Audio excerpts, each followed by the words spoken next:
తమిళనాట రాజకీయం అంటే రెండు పార్టీల మధ్య పోరే. అవి కూడా పక్కా లోకల్ పార్టీలైన డిఎంకే, అన్నా డిఎంకే మధ్య టఫ్ ఫైట్ ఉంటుంది. జాతీయ పార్టీలకు ఆ రాష్ట్రంలో అంత సీన్ లేదు. కానీ ఆ పరిస్థితుల్లో ఇప్పుడు మార్పు కనిపిస్తోంది. డిఎంకేతో ఢీ అంటుంది అనుకున్న విపక్ష అన్నా డిఎంకే అంతర్గత కలహాలతో ఇరకాటంలో పడింది. అసలు ఏమాత్రం ప్రభావం చూపించదు అనుకున్న కమలం పార్టీ అధికార డిఎంకేతో ఢీ అంటోంది. రీసెంట్గా హక్కుల కోసం స్టాలిన్ పోరు పేరుతో సార్వత్రిక సమరానికి శంఖారావం పూరించిన స్టాలిన్ సైతం బీజేపీనే టార్గెట్ చేస్తున్నారు. దీనంతటికీ వన్ అండ్ ఓన్లీ రీజన్ ఆ ఒక్క లీడరే. అతడే మాజీ IPS, Tamil Nadu BJP chief Annamalai Kuppuswamy. తమిళనాట తిరుగే లేదు అనుకున్న స్టాలిన్ను ఢీకొట్టే సరైనోడుగా అతడి గురించే చర్చ జరుగుతోంది. ఇంతకు ఎవరి అన్నామలై కుప్పుస్వామి? తమిళ రాజకీయాల్లో ఈ రియల్ సింగం సృష్టిస్తున్న ప్రకంపనలేంటి? సార్వత్రిక సమరంలో తమిళ రాజకీయ చిత్రం మారిందా? అధికార డిఎంకేకు కమలం పార్టీ టఫ్ ఫైట్ ఇవ్వబోతోందా? రియల్ సింగం ఆ లెక్కలన్నింటినీ సరిచేయబోతున్నారా? తమిళనాట స్టాలిన్ సర్కార్ కు తిరుగులేదు అనుకున్నారు. వచ్చే 10 ఏళ్ల పాటు అధికారం చేతులు మారే పరిస్థితే రాదనుకున్నారు. దీనికి కారణం రెండాకుల పార్టీ విడాకులు, జాతీయ పార్టీలకు సీన్ లేకపోవడమే. కానీ అదంతా గతం. ఇప్పుడు తమిళనాడులో ఏమో గుర్రం ఎగరవచ్చనే నానుడి కాస్త గట్టిగానే వినిపిస్తోంది. దీనికి కారణం ఆ రాష్ట్ర BJP chief Annamalai Kuppuswamy. IPS గా రియల్ సింగం అనిపించుకున్న ఈ యంగ్ పొలిటీషియన్ ఏడాది కాలంగా స్టాలిన్ ప్రభుత్వాన్ని తరుముకొస్తున్నారు. ఎంతగా అంటే ఆ రాష్ట్రంలో కమల వికాసం అసాధ్యమనే స్థాయి నుంచి డిఎంకే ప్రభుత్వానికి బీజేపీ ప్రత్యామ్నాయం కాబోతోందా అని అనుమానించే రేంజ్ కి పరిస్థితుల్లో మార్పు వచ్చింది. దీనంతటికీ కారణం తమిళనాడు బీజేపీ చీఫ్ అన్నామలై కుప్పుస్వామి. ఈయన బాధ్యతలు చేపట్టిన తర్వాతే తమిళనాడు కమల వికాసం క్రమంగా మొదలైంది. లోక్సభ ఎన్నికలకు ఇంకా నోటిఫికేషన్ రాలేదు. కానీ తమిళనాట అందరికంటే ముందే ప్రచార హోరు మొదలైంది. అధికార డిఎంకే హక్కుల కోసం స్టాలిన్ పోరు పేరుతో ప్రచార భేరి మోగించింది. చెన్నైలోని 3, పుదుచ్చేరిలోని ఒక్క పార్లమెంటు నియోజకవర్గం మినహా రాష్ట్రంలోని 37 లోక్సభ స్థానాల్లో ఒకేసారి ప్రచారం ప్రారంభించింది. సాధారణంగా తమిళనాడులో ఎన్నిక ఏదైనా డిఎంకే, అన్నా డిఎంకే మధ్య ప్రధానంగా పోటీ ఉంటుంది. అయితే ఈసారి అనూహ్యంగా డిఎంకే నేతలు కేంద్రంలో అధికారంలో ఉన్న బీజేపీని లక్ష్యంగా చేసుకుని విమర్శల దాడి ప్రారంభించారు. తమిళనాడుకు అన్యాయం చేస్తున్న బీజేపీని ఈ ఎన్నికల్లో ఓడించాల్సిందేనని పిలుపునిచ్చారు. రాష్ట్రానికి నిధులు రావాలన్నా, మైనారిటీల హక్కులు కాపాడాలన్నా ఇండియా కూటమి అధికారంలోకి రావాల్సిందే అంటున్నారు. డిఎంకే యాక్షన్ చూడటానికి కేంద్రంలో బీజేపీ టార్గెట్ గానే కనిపిస్తున్నా అసలు లక్ష్యం మాత్రం లోకల్ బీజేపీనే. మరి ముఖ్యంగా తమిళ బీజేపీ చీఫ్ అన్నామలై కుప్పుస్వామి పైనే వారి పోరు. ఎందుకంటే రియల్ సింగం గా గుర్తింపు తెచ్చుకున్న అన్నామలై డిఎంకే సర్కార్ను తరుముకొస్తున్నారు. நாளைக்கு திரும்ப இருக்கும் போல இருக்கு. எங்க சார்? Including KCP. அப்படியா? ஆமா, கன்ஃபார்ம் தான் சார். நாளைக்கு நாலு மறுநாள் இருக்கும் போது ஒரு நாளைக்கு எல்லாம் இருக்கலாம். நாங்கள் அது மாதிரி இருந்தாலும் கொஞ்சம்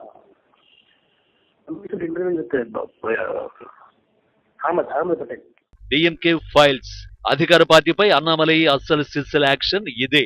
గత ఏడాది తమిళనాడు ఉగాది సందర్భంగా ఈ పొలిటికల్ థ్రిల్లర్ కు తెర లేపారు ఆ రాష్ట్ర బీజేపీ చీఫ్. ఇప్పుడు విడుదల చేసింది ఆ లిస్టులో 3వది. గత ఏడాది విడుదల చేసిన తొలి వీడియోలోనే అన్నామలై సంచలన ఆరోపణలు చేశారు. గతంలో డిఎంకే అధికారంలో ఉన్నప్పుడు 2011 అసెంబ్లీ ఎన్నికలకు ముందు చెన్నై మెట్రో రైల్ కాంట్రాక్టును దక్కించుకునేందుకు ఒక కంపెనీకి అనుకూలంగా వ్యవహరించినందుకు 200 కోట్లు లంచంగా ఇచ్చినట్లు ఆరోపించారు. విదేశాల్లోని షెల్ కంపెనీల ద్వారా చెల్లింపులు జరిగాయని చెప్పారు. అలాగే సీఎం స్టాలిన్ కుమారుడు, క్రీడా మంత్రి ఉదయనిధి స్టాలిన్ తో పాటు ఇతర మంత్రులు దురై మురుగన్, ఈవి వేలు, కె పోన్ముడి, వి సెంథిల్ బాలాజీ, మాజీ కేంద్ర మంత్రి ఎస్ జగద్రక్షకంతో సహా డిఎంకే కీలక నేతలకు చెందిన 1.34 లక్షల కోట్ల విలువైన ఆస్తుల జాబితాను బహిరంగపరిచారు.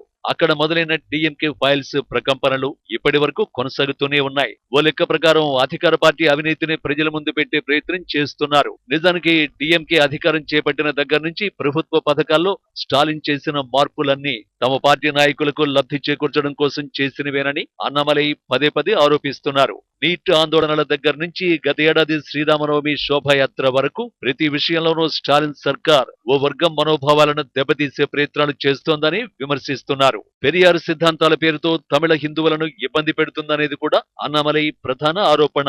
కర్ణాటక అసెంబ్లీ ఎన్నికల వేళ పెరుగు ప్యాకెట్ పై దహి అనే పేరు మీద వివాదం కూడా వాంటెడ్ గా తెరపైకి తెచ్చినవేనని ఆరోపించారు. స్టాలిన్ ప్రభుత్వంలో జరుగుతున్న అవకతవకల్ని డైవర్ట్ చేసేందుకే డిఎంకే ప్రభుత్వం వివాదాలను తెరపైకి తెస్తోందని విరుచుకుపడ్డారు. అందుకే స్టాలిన్ సర్కార్ అవినీతిని బయట పెట్టాలనే లక్ష్యంతో డిఎంకే ఫైల్స్ పై ఫోకస్ చేసినట్టు అప్పట్లో ప్రకటించారు. అన్నామలై ఈ దూకుడే స్టాలిన్ సర్కార్ కు ఇబ్బందికరంగా మారింది.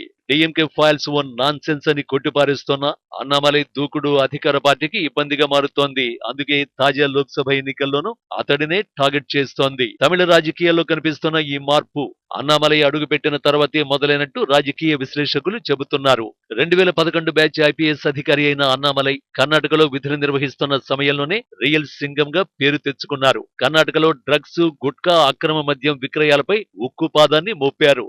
2015లో 17ఏళ్ల విద్యార్థిని రేపు, మర్డర్ కేసు విచారణతో అన్నామలై పేరు మారుమోగిపోయింది. 2017 చిక్కమగళూరు అల్లర్ల అణిచివేత, అల్లర్లకు కారకులపై ఉక్కుపాదం మోపడం లాంటి పరిణామాలతో కన్నడిగులందరితో రియల్ సింగం అనిపించుకున్నారు. ఆ తర్వాత ఉడిపి ఎస్పీగా ఉన్న సమయంలో ఖురాన్ చదివి ఇస్లాంను అర్థం చేసుకునే ప్రయత్నం చేశారు. అనంతరం 2019లో ఉద్యోగానికి రాజీనామా చేసి బీజేపీలో చేరారు. ఆ తర్వాత ఏడాది తిరగకుండానే బీజేపీ అధిష్టానం ఆ రాష్ట్ర అధ్యక్ష బాధ్యతల్ని అప్పగించింది. స్వతహాగా ఐపీఎస్ కావడం, అన్యాయానికి వ్యతిరేకంగా అతడు చేసిన పోరాటం కారణంగా అన్నామలైకి రాజకీయంగానూ మంచి గుర్తింపు వచ్చింది. అందుకే తమిళనాట ఇప్పుడు కనిపిస్తున్న మార్పు అనేది రాజకీయ విశ్లేషకుల మాట. వాస్తవానికి సొంతంగా 370, కూటమి 400 చోట్ల విజయం సాధిస్తుందన్న కమలనాథుల కాన్ఫిడెన్స్ కు రీజన్ కూడా ఇదే. దక్షిణాదిలో కర్ణాటక, తెలంగాణ మినహా ఇతర రాష్ట్రాల్లో ఏమాత్రం ప్రభావం చూపించలేకపోతున్న బీజేపీ ఈసారి తమిళనాడులో ఖచ్చితంగా కొన్ని స్థానాలు గెలుస్తామని కాన్ఫిడెంట్ గా చెబుతోంది. అందుకు కారణం అన్నామలై మీద ఉన్న నమ్మకమే. పైగా ఎన్ మక్కల్ పేరిట అన్నామలై చేపట్టిన పాదయాత్రకు భారీ స్పందన వస్తోంది. డిఎంకే అవినీతి, కేంద్రంలో బీజేపీ 10 ఏళ్ల పాలనను ప్రజల్లోకి తీసుకువెళ్లడంలో అన్నామలై విజయం సాధిస్తున్నారు. పైగా ఈ యాత్ర ముగింపు సభకు ప్రధాని మోడీ రానుండడం, ఆ సభకు 1,00,000 మంది కార్యకర్తలు హాజరయ్యేలా ఏర్పాటు చేయడం లాంటి అంశాలు తమిళ రాజకీయాలను ప్రభావితం చేయబోతున్నట్టు కనిపిస్తోంది. ఇటీవల చెన్నై, తిరుచిరాపల్లి ప్రాంతాల్లో పర్యటించిన మోడీకి కూడా ఘన స్వాగతం లభించింది. ఈ పరిణామాలన్నీ తమిళనాట ఈసారి డిఫరెంట్ రిజల్ట్ ఉండబోతోందనే సంకేతాలు ఇస్తున్నాయి. రాజకీయ విశ్లేషకులైతే ఆశించిన స్థాయిలో సీట్లు రాకపోయినా బీజేపీ ఓటు బ్యాంకు బలపడటం ఖాయమంటున్నారు. మరి ఆ దిశగా రియల్ సింగం అద్భుతం చేసి చూపిస్తారేమో చూడాలి.